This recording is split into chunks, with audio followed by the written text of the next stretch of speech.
Esdras, chapitre 1. La première année de Cyrus, roi de Perse, afin que s'accomplisse la parole de l'Éternel prononcée par la bouche de Jérémie, l'Éternel réveilla l'esprit de Cyrus, roi de Perse, qui fit faire de vive voix et par écrit cette publication dans tout son royaume. Ainsi parle Cyrus, roi de Perse, l'Éternel, le Dieu des cieux, m'a donné tous les royaumes de la terre, et il m'a commandé de lui bâtir une maison à Jérusalem en Juda. Seigneur, pour l'accomplissement de ta parole, tu fais ce que tu veux. Si tu souhaites qu'un gouverneur, qu'un chef d'État ordonne, eh bien que ton œuvre soit accomplie d'une manière ou d'une autre, eh bien cela sera fait à cause de ta parole. Que ton nom soit béni, Seigneur, et à ce moment-là, tu fais d'un chef d'État, d'un gouverneur, ton serviteur. Amen. Qui d'entre vous est de son peuple, que son Dieu soit avec lui, et qu'il monte à Dieu, et qu'il monte à Jérusalem, en Juda, et bâtisse la maison de l'Éternel, le Dieu d'Israël. C'est le Dieu qui est à Jérusalem, dans tout lieu où séjournent des restes du peuple de l'Éternel. Les gens du lieu lui donneront de l'argent, de l'or, des effets et du bétail, avec des offrandes volontaires pour la maison de Dieu qui est à Jérusalem. Les chefs de famille de Juda et Benjamin, les sacrificateurs et les Lévites, tous ceux dont Dieu réveilla l'esprit, se levèrent pour aller bâtir la maison de l'Éternel à Jérusalem. Tous leurs alentours leur donnèrent des objets d'argent, de l'or, des effets, du bétail et des choses précieuses. Outre toutes les offrandes volontaires, le roi Cyrus rendit les ustensiles de la maison de l'Éternel que Nebuchadnezzar avait emportés de Jérusalem et placés dans la maison de son Dieu.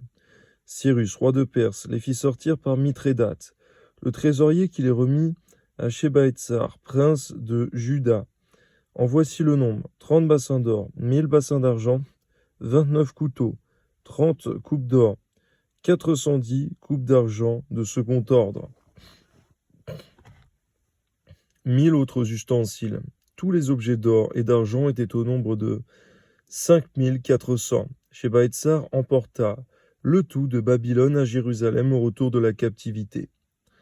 Esdras chapitre 2. Voici ceux de la province qui revinrent de l'exil, ceux que Nebuchadnezzar, roi de Babylone, avait emmenés captifs à Babylone et qui retournèrent à Jérusalem et en Juda. Chacun dans sa ville, ils partirent avec Zorobabel, Josué, Néhémie, Seraja, Rélaja, Mardoché, Bilshan, Mispar, Bigvai, Réhum, Baana. Nombre des hommes du peuple d'Israël, les fils de Paréosh, 2172. Les fils de Shephatia, 372. Les fils d'Arash, 775. Les fils de Pachat-Moab. Les fils de Josué et de Joab, 2812. Les fils d'Élam, 1254. Les fils de Zatou, 945. Les fils de Zakai, 760. Les fils de Bani, 642. Les fils de Bébaï, 623. Les fils d'Asgad, 1222. Les fils d'Adonikam, 666. Les fils de Bigvai, 2056. Les fils d'Adin, 445. Les fils d'Ater, de la famille d'Ézéchias, 98. Les fils de Betsaï, 323. Les fils de Jora, 112. Les fils de Hajum, 223. Les fils de Gibar, 95. Les fils de Bethléem, 123. Les gens de Netopha, 56. Les gens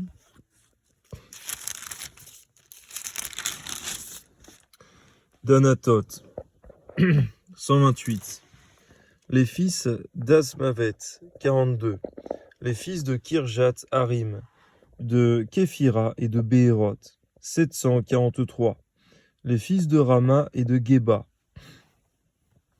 621. Les gens de Mikmas, 122. Les gens de Bethel et d'Aï, 223. Les fils de Nebo, 52. Les fils de Magbish, 156. Les fils de l'autre Élam, 1254. Les fils de Harim, 320. Les fils de Lod, de Hadid et d'Ono, 725. Les fils de Jéricho, 345. Les fils de Séna, 3630.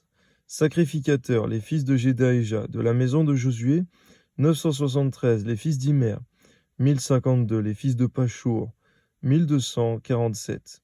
les fils de Harim, 1017.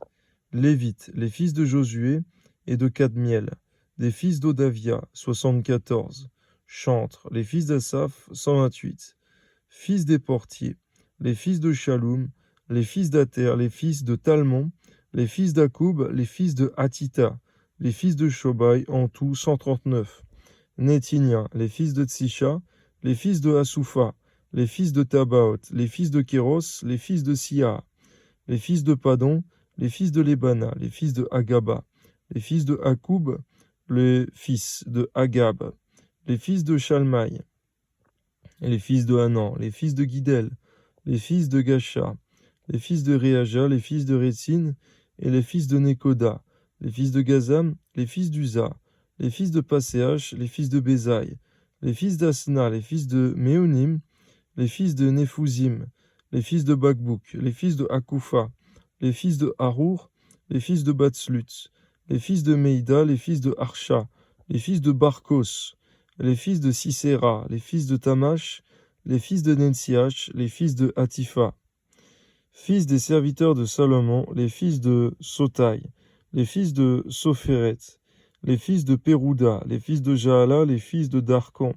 les fils de Guidel, les fils de Shephatia, les fils de Hatil, les fils de Pokeret Hatsebaïm, les fils d'Ami. Total des Néthiniens et des fils des serviteurs de Salomon, 392. Voici ceux qui partirent de Tel Mélach, de Tel Archa et de Kéroub Adam, et qui ne purent pas faire connaître leur maison paternelle et leur race pour prouver qu'ils étaient d'Israël. Les fils de Delaja, les fils de Tobija, les fils de Nekoda, 652. Et parmi les fils des sacrificateurs, les fils de Abaja, les fils de Hakot, les fils de Barzilai, qui avaient pris pour femme une des filles de Barzilai, le Galadite, et fut appelée de leur nom. Ils cherchèrent leur titre généalogique, mais ils ne les trouvèrent point. On les exclut du sacerdoce. Et le gouverneur leur dit de ne pas manger des choses très saintes jusqu'à ce qu'un sacrificateur eût consulté l'Urim et le Tumim. L'assemblée tout entière était de 42 360 personnes, sans compter leurs serviteurs et leurs servantes, au nombre de 7 337. Parmi eux se trouvaient 200 chantres et chanteuses. Ils avaient 736 chevaux, 245 mulets, 435 chameaux et 6720 ânes. Plusieurs des chefs de famille, à leur arrivée vers la maison de l'Éternel à Jérusalem, firent des offrandes volontaires pour la maison de Dieu, afin qu'on la rebâtisse sur le lieu où elle avait été. Ils donnèrent au trésor de l'œuvre, selon leurs moyens, 61 000 darics d'or, 5 000 mines d'argent et 100 tuniques sacerdotales. Les sacrificateurs et les Lévites, les gens du peuple, les chantres, les portiers, les Néthiniens s'établirent dans leurs villes. Tout Israël habita dans ces villes. Esdras chapitre 3. Le 7e mois arriva, et les enfants d'Israël étaient dans leurs villes. Alors le peuple s'assembla comme un seul homme à Jérusalem. Josué, fils de Jotsadak, avec ses frères les sacrificateurs, et Zorobabel, fils de Shealtiel, avec ses frères se levèrent et bâtirent l'autel du Dieu d'Israël pour y offrir des holocaustes, selon ce qui est écrit dans la loi de Moïse, homme de Dieu. Ils rétablirent l'autel sur ses fondements, quoiqu'ils eussent à craindre les peuples du pays. Et ils y offrirent des holocaustes à l'Éternel, les holocaustes du matin et du soir. Ils célébrèrent la fête des tabernacles, comme il est écrit. Ils offrirent jour par jour des holocaustes selon le nombre ordonné pour chaque jour. Après cela, ils offrirent l'holocauste perpétuel, les holocaustes des nouvelles lunes et de toutes les solennités consacrées à l'Éternel, et ceux de quiconque faisait des offrandes volontaires à l'Éternel. Dès le premier jour du 7e mois, ils commencèrent à offrir à l'Éternel des holocaustes. Cependant, les fondements du temple de l'Éternel n'étaient pas encore posés. On donna de l'argent aux tailleurs de pierre et aux charpentiers, et des vivres, des boissons, et de l'huile aux Sidoniens et aux Tyriens, pour qu'ils amenassent par mer jusqu'à Japhos des bois de cèdre du Liban, suivant l'autorisation qu'on avait eue de Cyrus, roi de Perse. La seconde année depuis leur arrivée à la maison de Dieu à Jérusalem, au second mois, Zorobabel, fils de Shealtiel, Josué, fils de Jotsadak, avec le reste de leurs frères les sacrificateurs et les Lévites, et tous ceux qui étaient venus de la captivité à Jérusalem, se mirent à l'œuvre, et chargèrent les Lévites de 20 ans, et au-dessus, de surveiller les travaux de la maison de l'Éternel. Et Josué, avec ses fils et ses frères, Kadmiel, avec ses fils de Juda, les fils de Henadad, avec leurs fils, et leurs frères, les Lévites, se préparèrent tous ensemble à surveiller ceux qui travaillaient à la maison de Dieu. Lorsque les ouvriers posèrent les fondements du temple de l'Éternel, on fit assister les sacrificateurs en costume, avec les trompettes, et les Lévites, fils d'Assap, avec les cymbales, afin qu'ils célébrassent l'Éternel d'après les ordonnances de David, roi d'Israël. Merci Seigneur, parce que rien n'était fait, Seigneur mon Dieu, selon le bon vouloir de chacun, mais selon les ordonnances, selon, Seigneur mon Dieu, ce qui devait se faire, selon ta parole, selon ce que le roi David avait institué, Seigneur. Que ton nom soit béni, Père très saint, car véritablement on doit agir selon ta parole dans tout ce que nous faisons, Seigneur. Merci parce que tout service était là, prévu, Seigneur, pour accompagner l'œuvre. Et chacun avait sa place, sa fonction dans cette œuvre. Amen. Ils chantaient, célébrant et louant l'Éternel par ses paroles, car il est bon, car sa miséricorde pour Israël durera toujours. Et tous les peuples poussaient de grands cris de joie en célébrant l'Éternel, parce qu'on posait les fondements de la maison de l'Éternel. Mais plusieurs des sacrificateurs et des Lévites et des chefs de famille âgés, qui avaient vu la première maison, pleuraient à grand bruit pendant qu'on posait sous leurs yeux les fondements de cette maison. Beaucoup d'autres faisaient éclater leur joie par des cris, en sorte qu'on ne pouvait distinguer le bruit des cris de joie d'avec le bruit des pleurs parmi le peuple, car le peuple poussait de grands cris dont le son s'entendait au loin. Esdras chapitre 4. Les ennemis de Juda et de Benjamin apprirent que les fils de la captivité bâtissaient un temple à l'Éternel, le Dieu d'Israël. Ils vinrent auprès de Zorobabel et des chefs de famille, et leur dirent : Nous bâtirons avec vous, car comme vous, nous invoquons votre Dieu, et nous lui offrons des sacrifices depuis le temps d'Esaradon, roi d'Assyrie, qui nous a fait monter ici. Mais Zorobabel, Josué et les autres chefs des familles d'Israël leur répondirent : Ce n'est pas à vous et à nous de bâtir la maison de notre Dieu. Nous la bâtirons nous seuls à l'Éternel, le Dieu d'Israël, comme nous l'a ordonné le roi Cyrus, roi de Perse. Seigneur, de la même manière que nous avons tous des autorités particulières, eh bien, à cause de l'obéissance à leurs autorités, ils n'allaient pas accepter n'importe qui dans cette œuvre. Des personnes qui allaient vouloir se joindre à eux tumultueusement, ce n'était pas l'ordre qu'ils avaient reçu du roi. De la même manière, Seigneur, lorsque nous recevons des ordres, Seigneur, d'en haut, de nos dirigeants, Seigneur mon Dieu, de ceux, Seigneur mon Dieu, qui nous ont envoyés, missionnés, eh bien, Seigneur, garde-nous de déroger aux ordres que nous avons reçus. Garde-nous de faire rentrer dans l'œuvre des personnes qui n'étaient pas prévues, Seigneur. À toi soit la gloire, Seigneur mon Dieu, même si ça paraît être une aide supplémentaire, des personnes, des bras supplémentaires, ça n'allait pas être béni par toi. Et véritablement, le cœur de ces gens même n'était pas droit lui-même. Amen. Alors les gens du pays découragèrent le peuple de Juda et l'intimidèrent pour l'empêcher de bâtir. Et ils gagnèrent à prix d'argent des conseillers pour faire échouer son entreprise. Il en fut ainsi pendant toute la vie de Cyrus, roi de Perse, et jusqu'au règne de Darius, roi de Perse. Sous le règne d'Assuérus, au commencement de son règne, ils écrivirent une accusation contre les habitants de Juda et de Jérusalem, et du temps d'Artaxerxès, Bichlan, Mithrédate, Tabéel et le reste de leurs collègues écrivirent à Artaxerxès, au roi de Perse. La lettre fut transcrite en caractères araméens et traduite en araméen.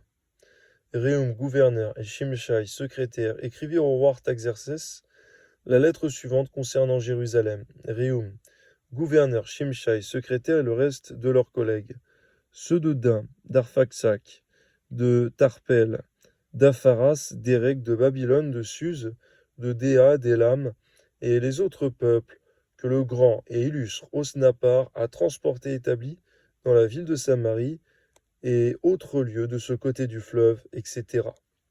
C'est ici la copie de la lettre qu'ils envoyaient au roi Artaxerxès. Tes serviteurs, les gens de ce côté du fleuve, etc., que le roi sache que les Juifs partis de chez toi et arrivés parmi nous à Jérusalem rebâtissent la ville, rebelle et méchante, en relevant les murs et en restaurant les fondements, Que le roi sache donc que si cette ville est rebâtie, si ses murs sont relevés, ils ne paieront ni tribut, ni impôt, ni droit de passage, et que le trésor royal en souffrira.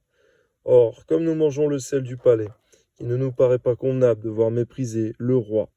Nous envoyons au roi ces informations. Qu'on fasse des recherches dans le livre des mémoires de tes pères. Tu trouveras et verras dans le livre des mémoires que cette ville est une ville rebelle, funeste au roi et aux provinces, et qu'on s'y est livré à la révolte dès les temps anciens. C'est pourquoi cette ville a été détruite. Nous faisons savoir au roi que si cette ville est rebâtie, si ses murs sont relevés, par cela même, tu n'auras plus de possession de ce côté du fleuve. Réponse envoyée par le roi à Réum, gouverneur à Shimshai, secrétaire, et au reste de leurs collègues, demeurant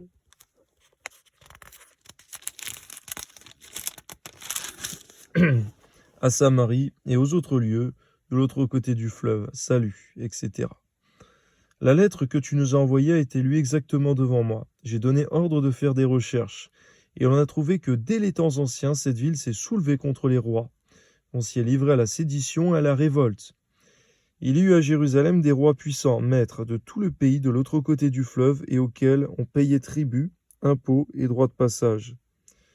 En conséquent, ordonnez de faire cesser les travaux de ces gens, afin que cette ville ne rebâtisse point, avant une autorisation de ma part. Gardez-vous de mettre en cela de la négligence, de peur que le mal n'augmente au préjudice des rois.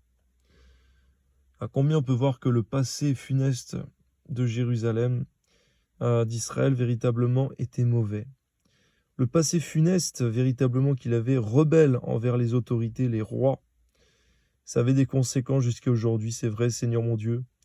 Ce qui se fait dans l'histoire ne s'oublie pas. C'est pourquoi, de la même manière, Seigneur mon Dieu, donne-nous d'avoir un bon témoignage, nous aussi, Seigneur, afin d'être crédibles lorsque nous faisons une œuvre, devant les gens, devant toi, Seigneur mon Dieu, car on pourrait même être accusé à cause de notre passé, à cause d'un mauvais témoignage, à cause d'une rébellion aux autorités. Garde-nous, Seigneur mon Dieu, d'agir ainsi. Ton nom soit béni, Seigneur, toi soit toute la gloire, Père. Amen. Aussitôt que la copie de la lettre du roi Artaxerxès eut été lue devant Réum, Shimshai, le secrétaire et leurs collègues, ils allèrent en hâte à Jérusalem vers les Juifs, et firent cesser leurs travaux par violence et par force. Alors s'arrêta l'ouvrage de la maison de Dieu à Jérusalem, et il fut interrompu jusqu'à la seconde année du règne de Darius, roi de Perse. On voit, Seigneur, à combien, effectivement, le roi Cyrus n'avait pas peut-être correctement transmis cette mission que tu lui avais ordonné de faire, Seigneur, que de rebâtir le temple de l'Éternel, la maison de l'Éternel. Eh bien, véritablement, Cyrus n'avait peut-être pas suffisamment transmis à ses héritiers cette œuvre, cette mission qu'il avait reçue de toi. De nous de savoir transmettre les choses à nos descendants, à nos enfants, aux disciples que tu nous demandes de former, afin que rien ne soit négligé, rien ne soit arrêté dans toute ton œuvre. Amen. Aussitôt que la copie de la lettre du roi Artaxerxès eut été lue devant Réum, Shimshai le secrétaire et leurs collègues, ils allèrent en hâte à Jérusalem vers les Juifs et firent cesser leurs travaux par violence et par force. Alors s'arrêta l'ouvrage de la maison de Dieu à Jérusalem, et il fut interrompu jusqu'à la seconde année du règne de Darius, roi de Perse.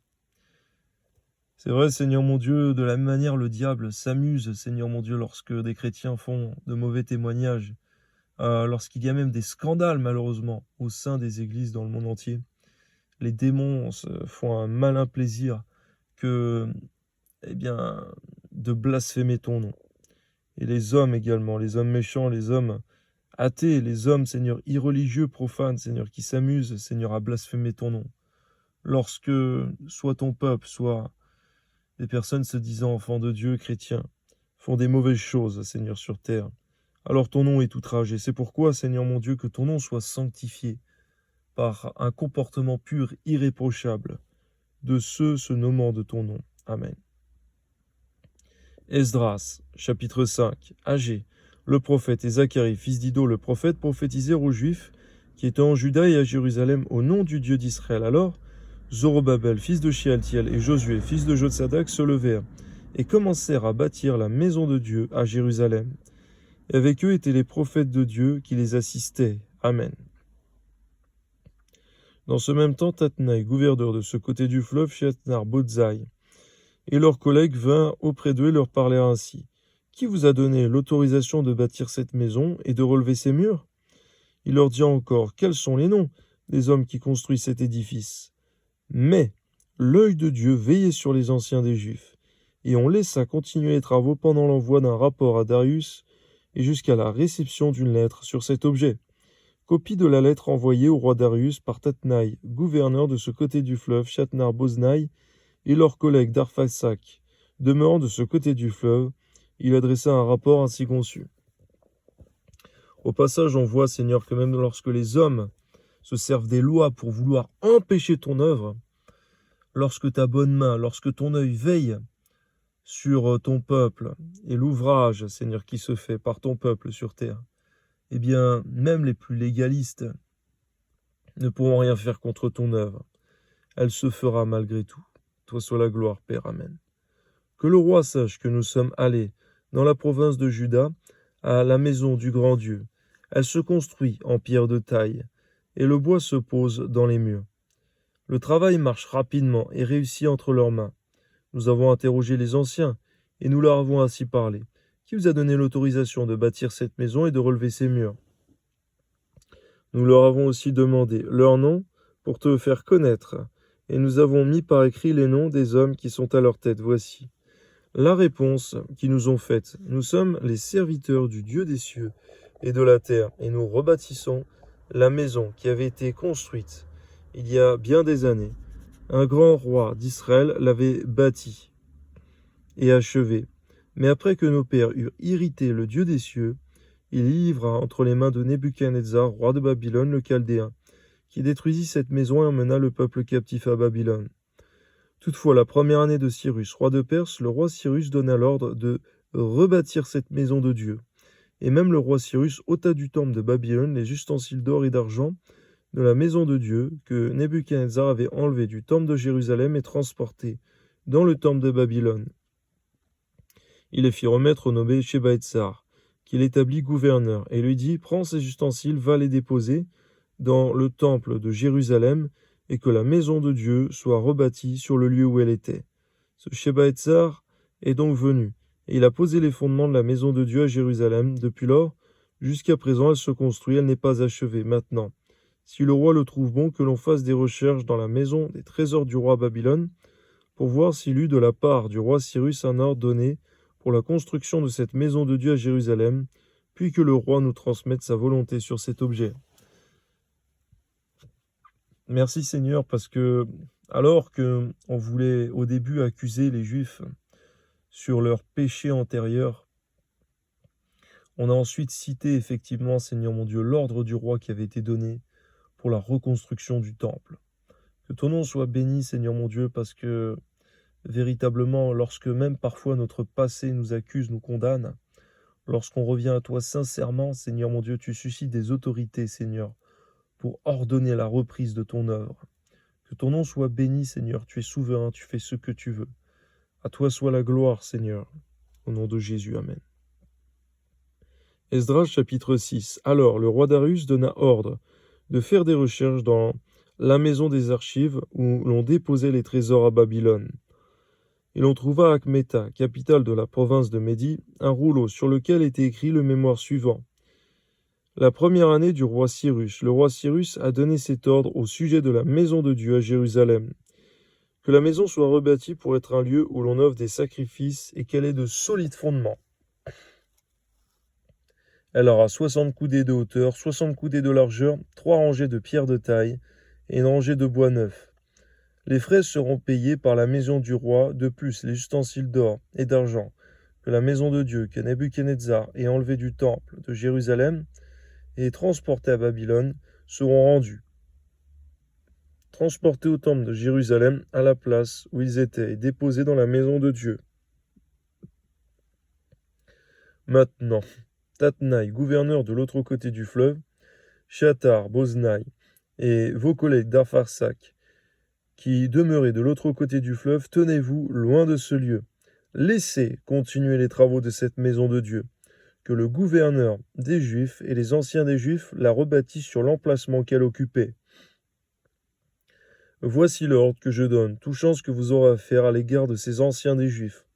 Pour la construction de cette maison de Dieu, les frais pris sur les biens du roi provenant des tribus de l'autre côté du fleuve seront exactement payés à ces hommes, afin qu'il n'y ait pas d'interruption.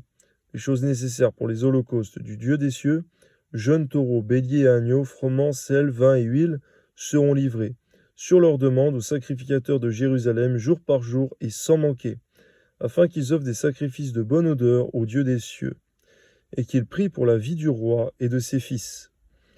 Et voici l'ordre que je donne touchant quiconque transgressera cette parole.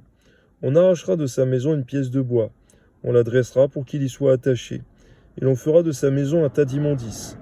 Que le Dieu, qui fait résider en ce lieu son nom, renverse tout roi et tout peuple qui étendrait la main pour transgresser ma parole, pour détruire cette maison de Dieu à Jérusalem. Moi, Darius, j'ai donné cet ordre, qui soit ponctuellement exécuté. Amen. Merci parce que, alors même qu'auparavant, une autorité élevée ordonnait que soit interdit la construction, les travaux pour le temple de l'Éternel, aujourd'hui, Seigneur mon Dieu, eh bien, une autorité élevée. Également, Seigneur, ordonnait la reconstruction du temple, Seigneur, et même qu'on fournisse tout ce qui était nécessaire pour les ouvriers. Que ton nom soit béni, Seigneur mon Dieu, véritablement. Ton œuvre, Seigneur mon Dieu, tu peux susciter n'importe quelle autorité, Seigneur mon Dieu, pour ordonner non seulement cette œuvre, mais aussi pour punir ceux qui voudraient empêcher ton œuvre de se faire. Ainsi tu fais parfois cela avec puissance dans l'annonce de l'Évangile, dans le monde entier, même dans les pays les plus réfractaires, même là où il y a le plus d'esprits impurs. Tu permets l'annonce de l'Évangile, Seigneur mon Dieu. À toi soit la gloire, Seigneur mon Dieu, lorsqu'on marche selon tes voies, selon tes ordonnances, Seigneur. Tu fais des prodiges par tes serviteurs. Tu les gardes, tu fais quelque chose de puissant. Amen. Tatnaï, gouverneur de ce côté du fleuve, Shatnar-Boznaï, et leurs collègues se conformèrent ponctuellement à cet ordre que leur envoya le roi Darius. Et les anciens des Juifs bâtirent avec succès, selon les prophéties d'Agé le prophète et de Zacharie fils d'Ido.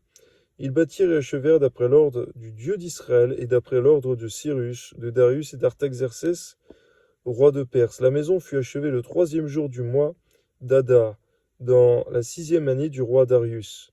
Les enfants d'Israël, les sacrificateurs, et les Lévites et le reste des fils de la captivité firent avec joie la dédicace de cette maison de Dieu. Ils offrirent pour la dédicace de cette maison de Dieu 100 taureaux, 200 béliers, 400 agneaux et comme victime expiatoire pour tout Israël 12 boucs. D'après le nombre des tribus d'Israël, ils établirent les sacrificateurs selon leur classe et les Lévites selon leur division pour le service de Dieu à Jérusalem, comme il est écrit dans le livre de Moïse. C'est vrai, de la manière que c'était selon le livre de Moïse que devait être exécuté, Seigneur mon Dieu, la classe des Lévites par division pour ton service à Jérusalem. De la même manière, Seigneur, aujourd'hui, pour faire ton œuvre, il nous faut aussi observer ta parole, Seigneur, ce qu'on nous ont dit les apôtres, les disciples de Jésus-Christ et ton Fils Jésus lui-même dans le Nouveau Testament. Et nous ne voulons rien faire, Seigneur, sans respecter ce qui est écrit dans ta parole, Seigneur. On ne fait pas ce qu'on veut, Seigneur, dans ton œuvre. On doit se plier, Seigneur, à tes exigences, à ta volonté, parce que tu es roi, tu es Seigneur, et nous sommes tes serviteurs, tes sujets. Amen. Les fils de la captivité célébrèrent la Pâque, le 14e jour du 1er mois. Les sacrificateurs et les Lévites s'étant purifiés de concert, tous étaient purs, ils immolèrent la Pâque pour tous les fils de la captivité, pour leurs frères et les sacrificateurs et pour eux-mêmes. Les enfants d'Israël revenus de la captivité mangèrent la Pâque, avec tous ceux qui s'étaient éloignés de l'impureté des nations, du pays et qui se joignirent à eux pour chercher l'Éternel, le Dieu d'Israël. Ils célébrèrent avec joie pendant 7 jours la fête des pains sans levain, car l'Éternel les avait réjouis en disposant le roi d'Assyrie à les soutenir dans l'œuvre de la maison de Dieu, du Dieu d'Israël. Merci parce que lorsqu'on s'approche de toi, il y a aussi, Seigneur, la sanctification. Car véritablement, tu es saint et celui qui s'approche de toi doit aussi se sanctifier. Toutefois, ce ne sera pas par ses propres